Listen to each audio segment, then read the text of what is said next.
we missed my package and literally tracked down the FedEx guy for the wheel. All right, so we fit the wheels. One in the back and one up here. Dude, you got some new wheels. If they're the same bolt pattern, it'd fit. Yeah, damn focus in that bolt pattern. Ooh. Oh, dude. It looks sick, dude. It's gonna be dope.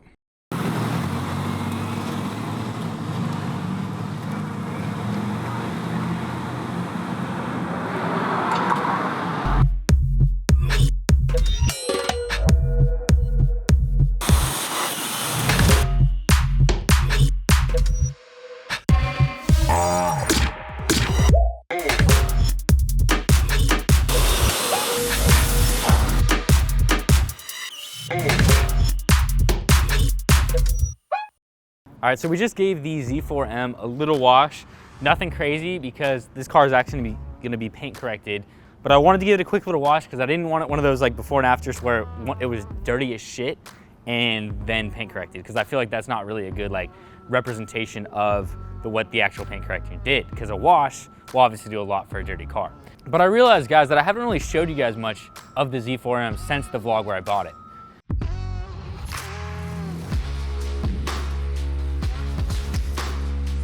Now, I bought the Z4M because, well, first off, I wanted something a little unique. I wanted something that wasn't an E46 like you see everywhere. It wasn't even an E36 now. I feel like a lot of M3 owners have bought E36 cars. But I thought the Z4M was a cool platform because I don't see a lot of them. It still had the engine from the M3 and came in a 6-speed. So now I have the 6-speed and the dual clutch. Along with that, it was just like a fun little car.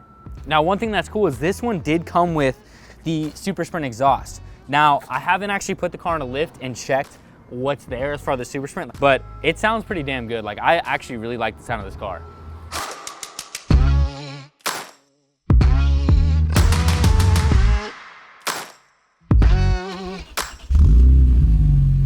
It's not something super overpowering as far as an exhaust goes, but it sounds really good. Like, it gives it kind of that more meaty noise to this inline six.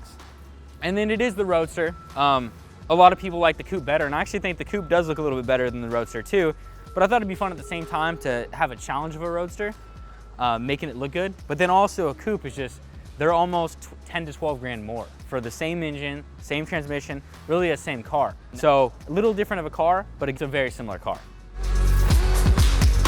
What I mentioned earlier, one thing I love about this car is the fact that you don't see a lot of them. Like, I've yet to see another Z4M out driving since I bought it. But really, guys, it's a fun little car. It's kind of a funky car at the same time. Like, I think the front is a little bit weird looking. But again, like, it's a good car to try and make it look good. Like, there's certain parts of this car that I think look amazing, and other parts that I'm like, damn, that looks like 2007. The interior and everything's in pretty good shape.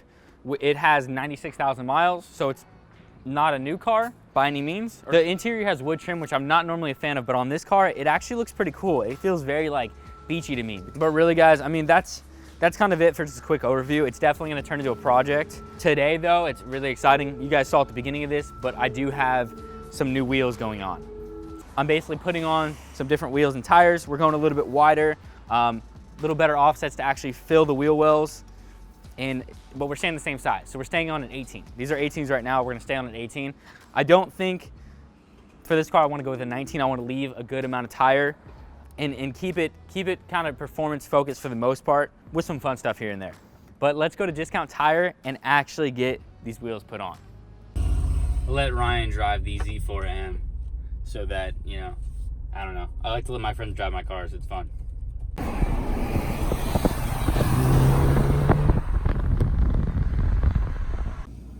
Can I just confirm the tire sizes one more time? 235, 40, 18 in the front, 275, 35, 18 in the rear. Perfect.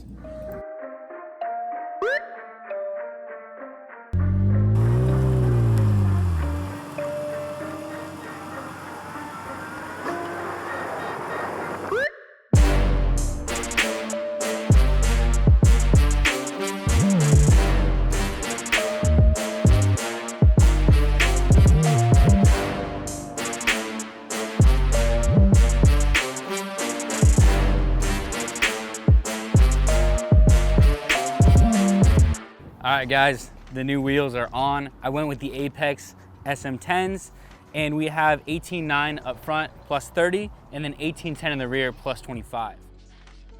You can definitely tell the fitment is a little different than the stock setup. It's a wider wheel, and then obviously it's a wider tire as well. As far as tire sizes, in the front, I'm running a 235/40/18. The rear is a 275/35/18. I mean, it looks pretty good. It fills the wheel wells. I like the style of the wheels. I was kind of going back and forth between the Arc 8s that they make and the SM10s. The Arc 8 looks a little too much like my EC7s, so I wanted something a little different, went with these instead.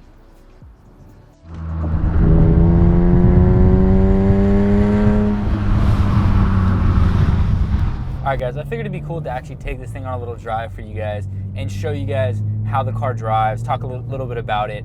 But basically, this car is pretty different from the E92 M3. Well, very different. Number one, dual clutch versus 6-speed.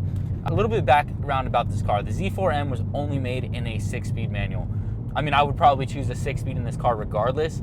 It's a very fun, sporty, like nimble little car. I wouldn't say it's the lightest car in the world, because it's definitely not, but it's a very fun car to drive.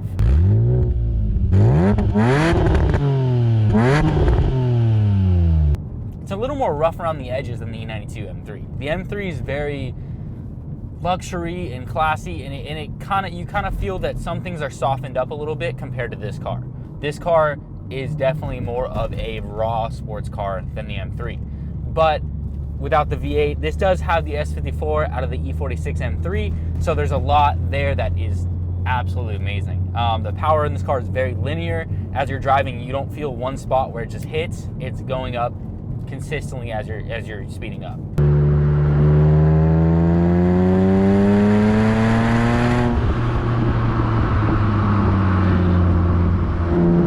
Handling, it's hydraulic steering, so it's awesome. You feel the road, you feel very engaged, and that's one thing I love about this car is just it's super engaging, and that's the bottom line. There's not a lot of tech going on in here. We don't have any like electronic dampeners. We don't have different modes. It's a raw sports car, and it's rear wheel drive.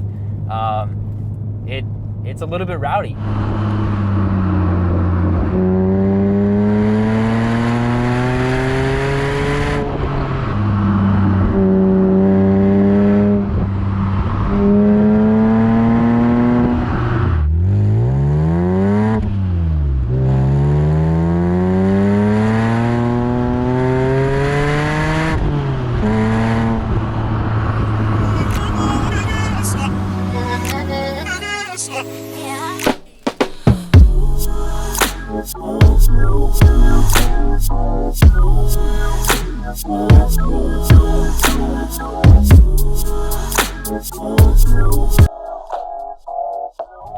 All right, guys, thanks for watching. This is the Project Z4M. It's gonna take a little bit to take off, so be patient with me right here. I mean, it's a fun car, and it's gonna turn into a cool build. If you guys enjoyed the video, hit that like button, and if you're not subscribed, make sure to subscribe, because there's a lot of cool content coming soon. All right, guys, later.